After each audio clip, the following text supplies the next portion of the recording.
Hey everybody, welcome to Making Sense of It All. I am very happy to have Yeliza Centeio back. She is the CEO and founder of Integral Marketing. If you are interested in learning her story, if you're interested in learning more about her business, we recorded a full episode kind of telling that story in episode 60, so check it out. But for now, we're going to kind of talk about the important things that business owners and people around the market should know. Yeliza, thank you so much for joining me. No, thank you for having me, Jesse. And at the top of the year, too. Right. First recording of the year. Let's see how rusty I am from the holidays. Seriously, let's see how brains, if they're even operating at this point. How's business? Like how like what do you like, just to jump into things, what are you seeing out there? I know there's a lot of change that's happened in the last several months here in the United States, and I think business owners are looking at things differently, but what are you seeing? Same. I mean, last year, let's just get it out in the air. It was Yeah. a bad year business-wise for everyone. Everyone that I've talked to, all of my clients, prospects, all the networking that I have done, and everyone that I have met, this story has been consistent regardless of the size of your business. 2024 was a bad year financially for everyone. And so I think we're all starting 2025 now with some optimism and a lot of power behind us. But the stories and the news aren't doing any better. And I'm not just talking about our world that we live in, but I'm talking more about marketing as well. There's TikTok. We can't avoid that one. It's supposed to cease on January 19th, but supposedly the Supreme Court is meeting on January 10th, and that might be paused. And the implications that TikTok going away is going to have, not just on the economy and the people that use it to drive business, but on marketers and advertisers that use that to promote their brand. It's going to be huge. It's going to be a massive impact to businesses, marketing, and advertising as a whole. Uh, Let's back up a second, just because there's some people that are listening that may not have engaged so much with what's going on with TikTok. Tell everyone what is happening. Long story short, because TikTok isn't US based, something that originated in China, since 2020, President Donald Trump has been trying to seize that platform due to privacy concerns. I know TikTok has made some adjustments to their privacy policies, like Meta and Alphabet, which is Google's company, were forced to do. But I guess because it's not a US based company, they haven't had to adhere to all the privacy laws that the United States wanted to pass. In particular, for those of you who may or may not be familiar, it's a California one, the CCPA. That California law, even though it started there, it has been pretty much mutated across all the states. Hasn't become a federal privacy law, but it has become a state privacy law that a lot of brands and states have adopted. And so the federal government, has stepped in with Apple, Meta, and Google to try and establish cohesive privacy laws to protect our consumers because our phones have so much access to us and to our data. And from a marketing standpoint, that's gold for us. All that data, Sure. that's what we use to hone in on target audiences for our customers, right? We hone in on personalization capabilities, which drive sales, and we know all of that and all the good that happens to that. But from a consumer standpoint, that's a very scary thought. I mean, when I take off my marketer hat and I look at all the type of data that I have access to, granted, it isn't enough data for me to identify the person itself, but it is enough data for me to build a very clear vision of a persona. It's pretty creepy, the things that I can do. 100%. And so with TikTok, that was the main thing. It was, whether or not they would adhere to all the privacy laws. And there's some more political stuff in there that I don't even want to get into. I'm just going to keep it more on the marketing side of things and how that impacts marketing. But that was the big thing there. And as you know, unless you've been living under a rock for the past decade or so, TikTok has taken over. I mean, to the point where Facebook and Instagram have become like the place for the old people like us. Um, and the way that people consume media on TikTok has been adopted on other platforms too. Like even with YouTube Shorts was because of TikTok, the Instagram Right. Reels because of TikTok's popularity. Um, so I think that we're going to go back to a situation if TikTok goes away in the US, right? we're going to go back to a situation where Meta now dominates social sphere again. And the scary part there from a marketing standpoint is because of the privacy laws, Meta's targeting has depleted. It's not what it once was from a targeting standpoint. So it's harder to really draw conclusions of what's working, what's not working. But most importantly, it's harder to connect that ROI to the spend. And Meta's really expensive. Um, so it's still cost efficient compared to other platforms and other digital media, but it is a little bit more expensive than it is to buy ads on TikTok, and it's supply and demand. And so if you are a marketer who has been spending a lot of money on TikTok, now you're wondering what's next? What am I going to do with this budget? Where am I going to reallocate? Your initial thought might be, I'll dump it into Meta. That might not be the best approach, Right. right? Just because it's the next social platform and you're freaking out, it doesn't mean that that's what you need to do. Don't react to the media yet. Let it unfold. If you're investing in TikTok right now, keep doing it as long as you can, as long as it's working for you.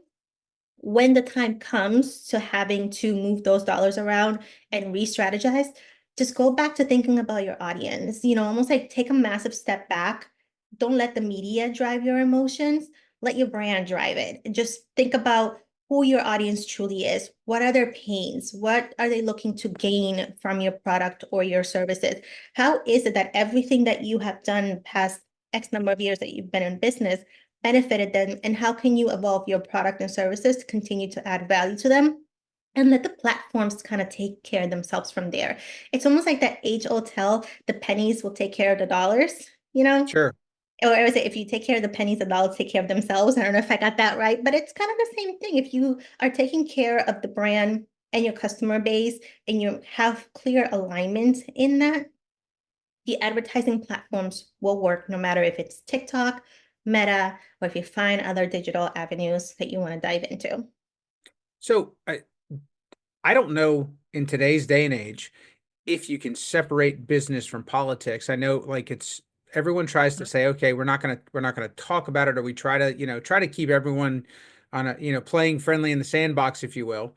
But the reality of it is that in 2024 and in 2025, and really well before that, politics has become such a polarizing thing where it used to be something that we were polite about and we could have some polite discourse and people could either agree to disagree or they could, keep their feelings private. I think that there's been so much of a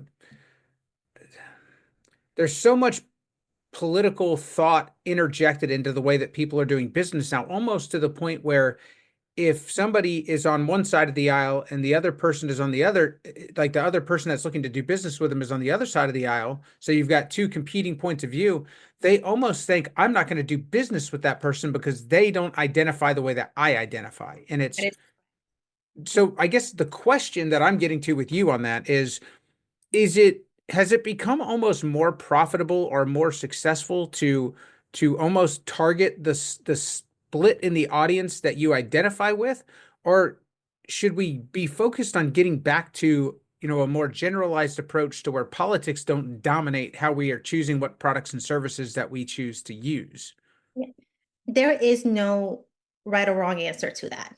Right. I have had clients where we've had to have those conversations, and I always start. I love data. You know this by now. Mhm. Like, go back to episode 60. Like we talk a lot about data.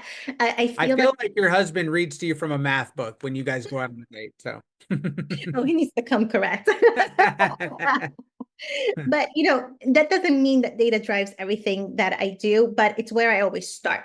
I feel right, like when you don't know, you need to take a step back, look at the data, digest it, and then make your decision that's right for you from that moment on, right? And so what I do in situations like that is I go back to customer data. I'm like, okay, well, let's take a look at your existing customers. Let's send out a survey. Let's entice them to take that survey, whether it's a discount, a promo, or a gift card, or whatever it may be, because you need to incentivize people for something that you're gaining. We'll put right. polls on social media, whatever it is, so that we can get these feels. We'll tap into some third-party data providers, which again, because of all the privacy laws, like if it's public or not. And thankfully, political parties' data is public. You can get that from the census, so that's easier to tap into. We collect all of that and we then inform our clients of what percent of their audience leans towards what. And I feel like politics are no longer just the blue side and the red side.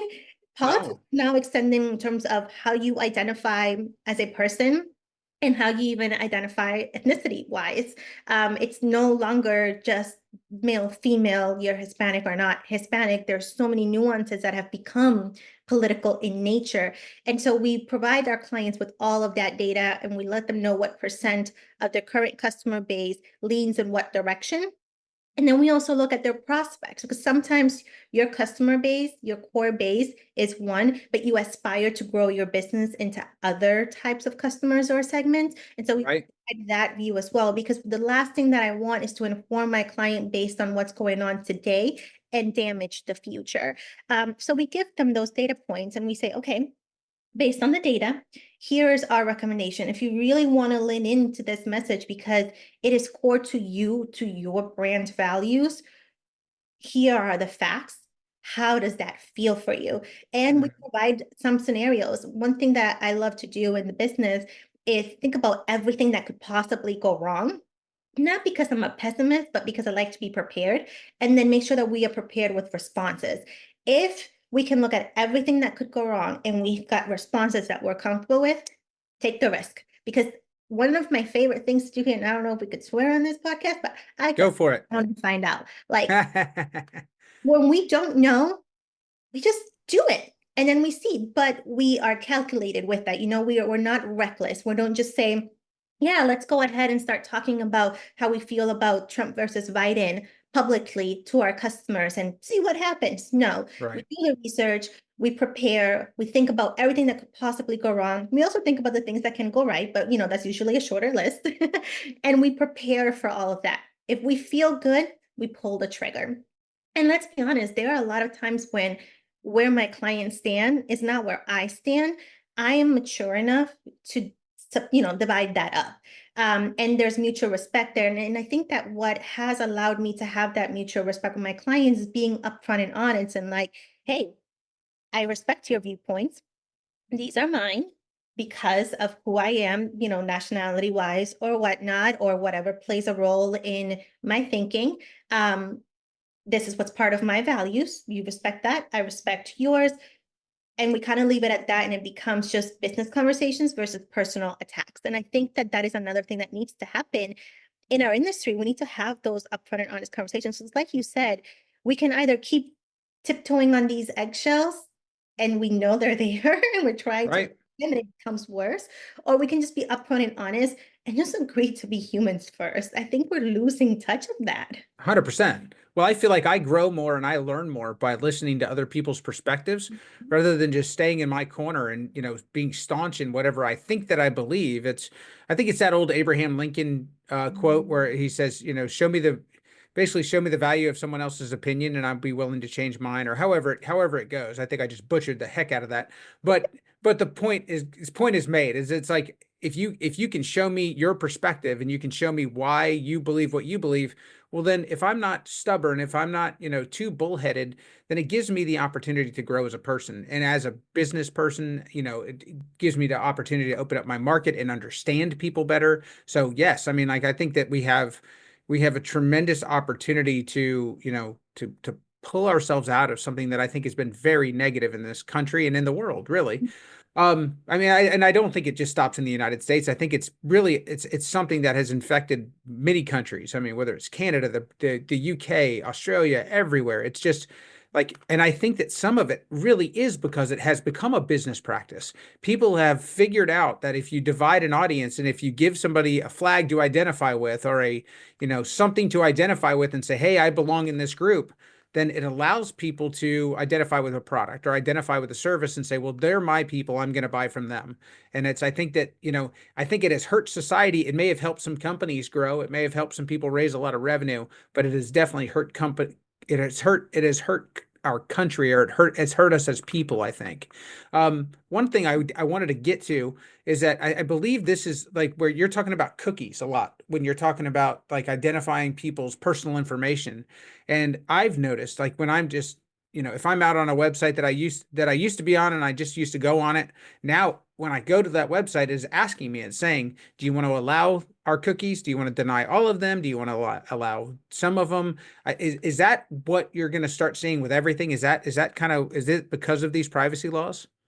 That has been a mandate for a few years now. So, we also build websites too, and we don't let a website go out without that banner. Hmm.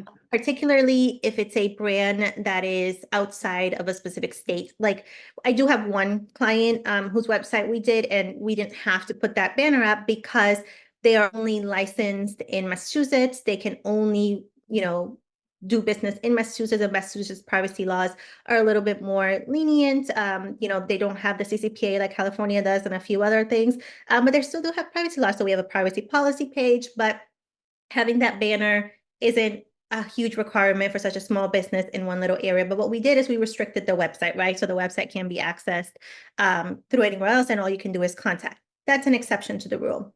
Got it. Had a big little exceptions like that, which happen a fraction of a percent of the time. Every website that is built has to have that data privacy banner on it. If you on my Integral website, it has it too. Whether you are transacting to the website or not, because you are collecting data through, having Google Analytics or Pweek or any other tracking platform, you are collecting some demographic data, even if it is basic demographic data. And so you need to be upfront and honest with that. You need to have a privacy policy, and your privacy policy has to state what it is that you intend to do with the data. If you have a website where all you do is collect email addresses through a contact us button, you need to say that that email address is going into your CRM platform, and you need to disclose what CRM platform that is and have a paragraph or two that summarizes their privacy policy, because now you're taking this email that has been provided to you and it's going into a third party platform. And so all that has to be disclosed. And whether or not you're accepting or rejecting cookies, it doesn't mean that you have immunity. I feel like that is a misconception that people think, oh, I went on this website once, I clicked do not track me, and I'm still being tracked. Every time that you open a new browser session, you're renewed essentially. Got it. You have to make sure that you are staying on top of that, and that you are constantly, if you are revisiting a website, that you are selecting your choice again so that that website doesn't follow you. It's very similar to an app experience where now you open the app and the little bubble comes up that says like, allow app to track me only while using the track or not at all. Hmm. Same thing, every time you open that app, you're going to see that message because you don't have immunity from that privacy protection. It's only in that session itself. Until you say allow, and then you'll never see it again. That is very true. That is very, very true. And and I know there's been a lot of ever since the 2004 debacles, right? With Meta, and the time was just Facebook, it has been a bit of a nightmare and a mess from a marketing standpoint when it comes to how we respect our consumers' data and their privacy, but then how do we use it to drive our business? Because that is what marketing does. And I think what people need to understand is, yes, marketers have access to a lot of data. And yes, we use that to target you, but no, we do not know who you actually are. And having access to this kind of data actually improves how we service you, because the last thing you want is to be getting ads for things that are completely irrelevant for you. You're not going to avoid ads. Ads will exist forever. They've existed for many, many, many centuries. They're going to continue to exist. Advertising is what pays for all this free stuff you have. So if you want to access a free app that is really cool, someone has to pay for that. It's not actually free. And so it's the advertising that helps offset those costs so that it can be free to you. And so allowing data to be collected doesn't mean someone's going to show up at your house and try and shove a sale down your throat. No, I think that where people get afraid of it or people get nervous, it's like if we're sitting here talking about, I don't know, if we're talking about auto insurance, or, and I just said that because I just saw an auto insurance ad on my computer, but it's if I'm looking at something and then all of a sudden I go on my Facebook, I go on Instagram, or I go on anything, and all of a sudden all I see is auto insurance ads. I think it scares people. It scare like the invasiveness of what they perceive it to be, whether it's true or not, because they all come on, 60 Minutes or on television shows and they say, "Oh, we don't listen to you," but somehow, right, 100%. And it's they know though that if they say, "Absolutely, we listen to you," that people are going to freak out and throw their phones in the water. And it's and the thing about it is though is I think the invasiveness is what people are have gotten so paranoid about or scared about. It's not necessarily the ads per se. Nobody, everyone, you know, they get frustrated if commercials come on their favorite television show. But when you get it's not even necessarily I want to see ads that would benefit me. But I think where people get afraid is like it's like, okay, you're targeting me so specifically, or you are getting so intimate with me as a person and taking over things that I don't want you in per se. I think that's where people are like, hold on a second. I don't even know. Like it's like that whole confused mind say no thing because I don't even know what you're doing, but I don't want you to do it. And Yep. so even the beneficial marketing, even the beneficial data that's being collected now gets lumped into like a basket with stuff that they feel is invasive. Because you're 100% right. The world runs on data and it always has. It's just being collected more efficiently in today's world than it ever has been.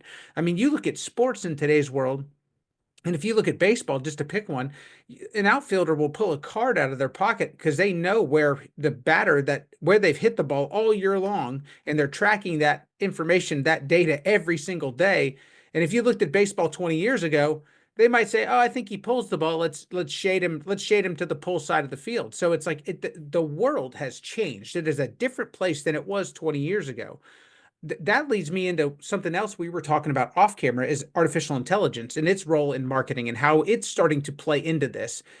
Tell me a little bit about your thoughts on that, because I think that's a whole nother step into this where it creates more efficiency. It drives you know,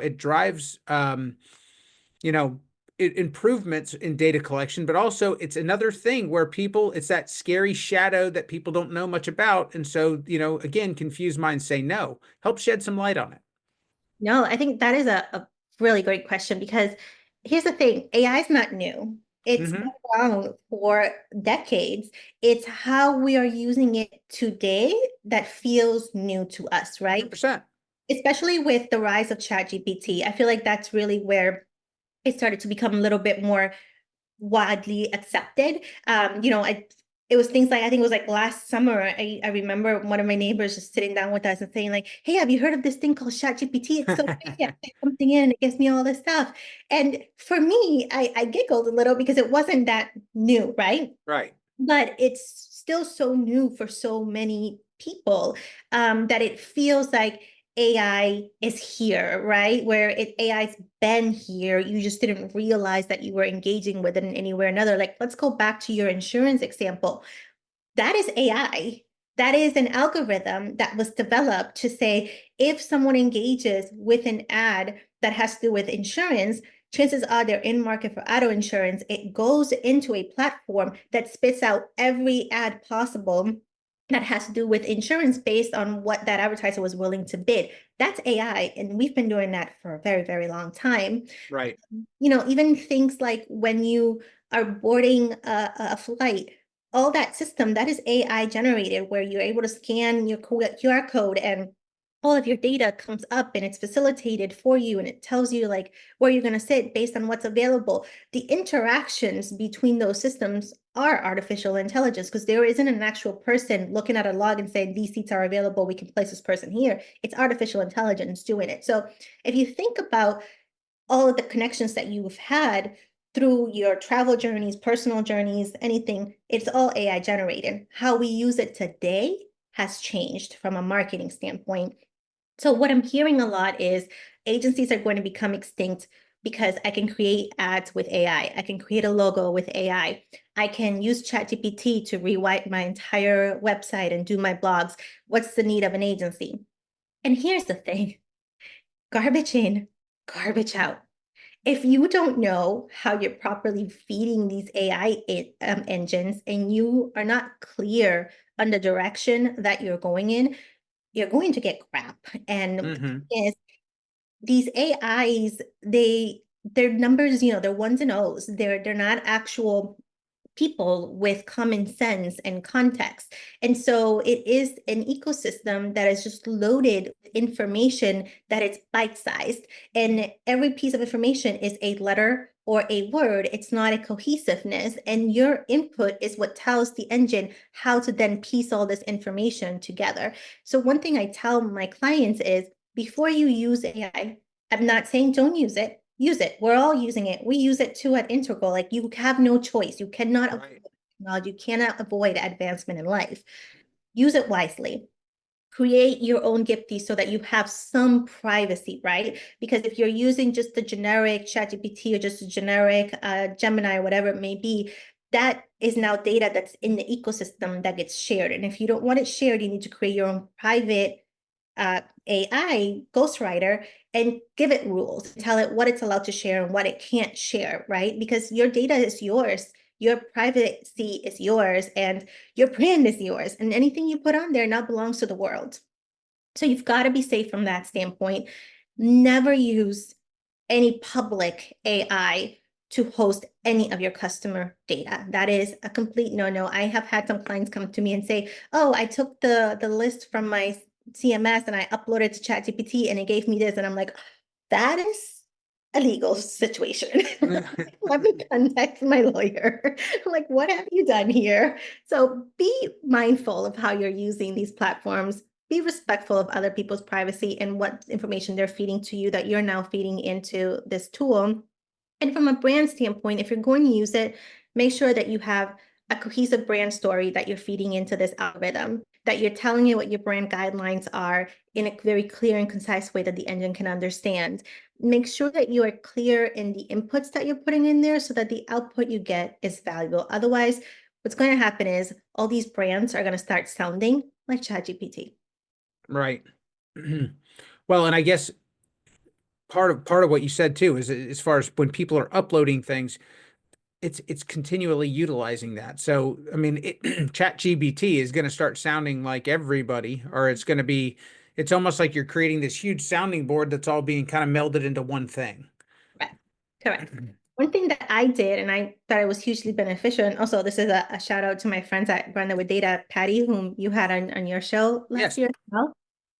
I actually worked with them on creating my Celestial business plan.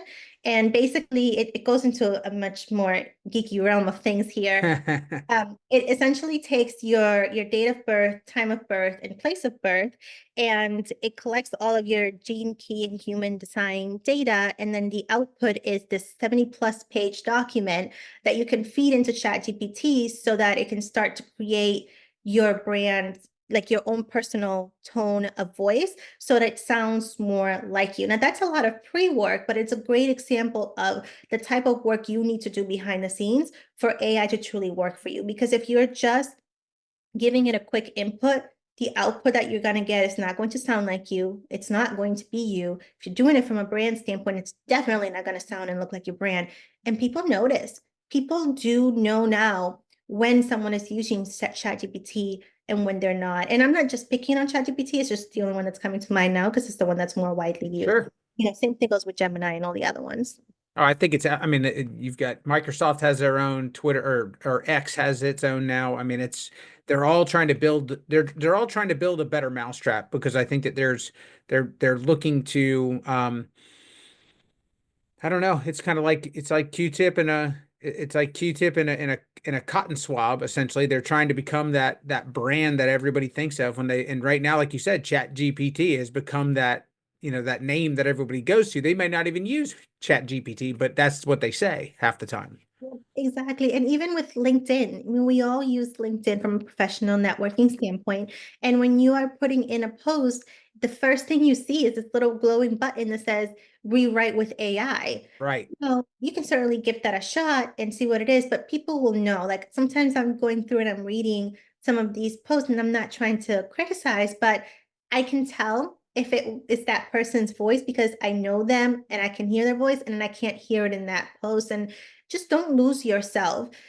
Use the technology that's available to make your life and your job easier and so that you can populate more work a lot more fast, but don't lose yourself in the process and don't sacrifice efficiencies. Right. Well, and I think this is, this goes along with something else that we had talked about, having emotional clarity and being able to show your creativity in your business, like through your brand. And I think that you lose that a lot when you're utilizing and I think that people do put their trust into technology a lot where they think, okay, it's better than I am. I hear that a lot where somebody will say, well, they can write a better email than I can. So they take almost every professional email that they write or they do anything, and now they're passing it through Chat GPT or through Gemini or any of these because they think it's smarter than me or I'm not that smart, so I'm going to use it. But you lose some of that creativity. You lose some of yourself in that. Exactly. And, I'll share a personal story too. Over the holiday break, I was working on my own rebrands, kind of like I do so much brand work for so many clients, and I never take the time to nurture my own brand. And I was like, oh, this feels like a little children's situation. So like, let's take care of Integral. And so I went through the whole process. I did my value proposition and design work. I treated Integral like it was an Integral client. And at one point, I was feeling a little exhausted and overwhelmed. And I went to ChatGPT and I just started typing things in. And I was kind of brainstorming with this robot. And at the end of this brainstorming conversation, it gave me such a heartfelt message. It was like, you're doing an amazing job. Like, keep going at it. I know that things can sometimes get hard in the business. It was like giving me like really cute advice. Right. Felt like I got a hug from ChatGPT. And I kind of got scared. And I said, wait a minute, why am I having what feels like an intimate conversation with an AI? And all of a sudden, I got the warm, fuzzy feels. It was so disturbing, but I laughed about it because it's the world we're living in now. We have these external resources that we can tap into that we never had before. They will not be going away. They're here to stay. Just like people were freaked out by Alexa before, Alexa's still working. Google still has theirs, like the Ring camera, all that is AI. We just need to know how we're using it for ourselves and just don't lose ourselves in the process. And, I do have one client that for 2025, they decided that they wanted to have a smaller scope because they want to really tap into AI, and everyone's looking for ways to save money, especially coming off of a hard year like 2024 was. And I said, you know what? I respect what you're doing. I respect what you're trying to do with your business. No worries. I'm not going to shove all my services down your throat, but let me set you up for success. So we worked on brand tone of voice documents, and we worked on all these PDFs that can be uploaded to ChatGPT. We did different versions of their brand story and elevator pitches so that we can provide ChatGPT with if then scenarios. So if you're typing in X prompt, you're going to want to look at these things, and you're kind of just training this engine so that it can be effective for you. And I did get an email from her yesterday telling me that she was able to write 3 blog posts that sound nothing like ChatGPT and sound just like her. And she was excited to put them on her website because of the pre-work that we did. And so, I guess it's a very long-winded way of saying use it, but it's not you. It's not smarter than you. You are the secret sauce there. You have your power. Don't lose that. Train it to be more like you, but make sure that you don't lose yourself in the process. And I think that's great advice. And I think that way you maintain your authenticity as a business, you maintain your authenticity as a person to where your voice is what's overriding that of, any automated tool that you're using. Exactly. And, I also hear from a lot of people, oh, I don't want to spend a lot of time writing blog posts. Nobody reads blogs anymore, but we know that we need it. And you need it for SEO purposes.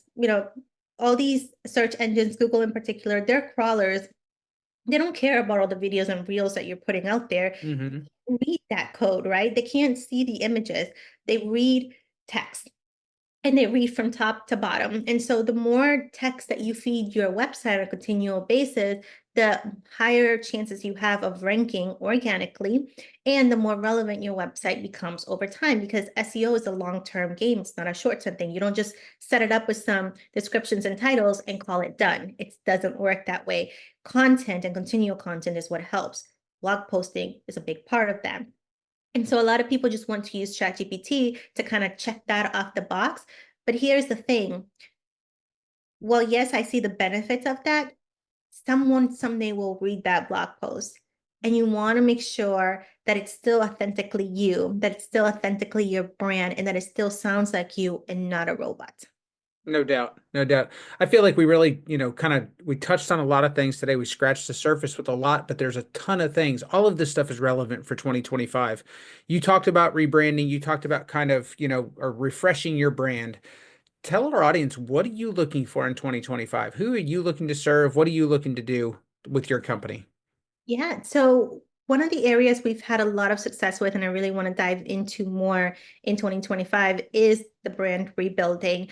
There's been so many instances where we've worked with startups that say, "Oh, I am so clear on my vision and my brand, but I'm so busy working in the business that I don't have time to think through how this impacts the future and, the different customer segments that we can tap into." And that's really where we come in and we serve as the magic piece, where we can take that off their plates and give them a sound box, but also like a clearer picture of where their brand is today, but where it has the capability to grow and grow into. Because sometimes as business owners, we're so busy growing in the moment, Hmm. that hustle and that grind, that we lose sight of the bigger picture. And then 2, 3 years go by and we're like, why am I still in the same place? I've been working so hard. Well, you never took time to really make sure that there was clarity in your brand voice, your brand direction, and how you were communicating your brand outward. Because when you do those things and you take those steps, you are setting your brand up for continual success in the future as you're working and grinding, right? And growing.